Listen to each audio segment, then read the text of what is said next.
मार्च महिन्यांपासूनच शाळांमध्ये नव्या शैक्षणिक वर्षाची प्रवेश प्रक्रिया सुरू झाली आहे आणि या पार्श्वभूमीवर कल्याण डोंबिवली महापालिकेच्या शिक्षण विभागानं तपासणी मोहीम राबवली आहे। या मोहिमेमध्ये 8 प्राथमिक शाळा शासकीय परवानगीशिवाय सुरू असल्याचं उघड झालंय।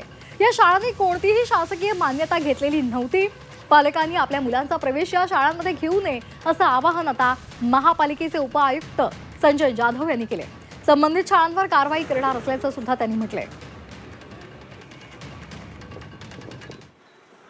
कल्याण डोंबिवली महानगरपालिकेच्या सर्व शाळांचं सर्वेक्षण आम्ही पूर्ण केलेलं आहे। आज मितीस आमच्याकडे 8 अनधिकृत शाळा आढळून आलेल्या आहेत ज्यांना शासनाची परवानगी नाही। त्यांना नोटीस देऊन त्यांच्याकडून सर्व खुलासे प्राप्त करून घेतले आणि त्यानंतर आम्ही त्या जाहीर केलेल्या आहेत। त्या शाळांमध्ये जर विद्यार्थी असतील तर त्या आमच्या नजीकच्या ज्या शाळा आहेत म्हणजे महापालिकेची शाळा असू दे किंवा इतर शाळा जो असेल त्या ठिकाणी समायोजन त्याचं करण्यात येईल।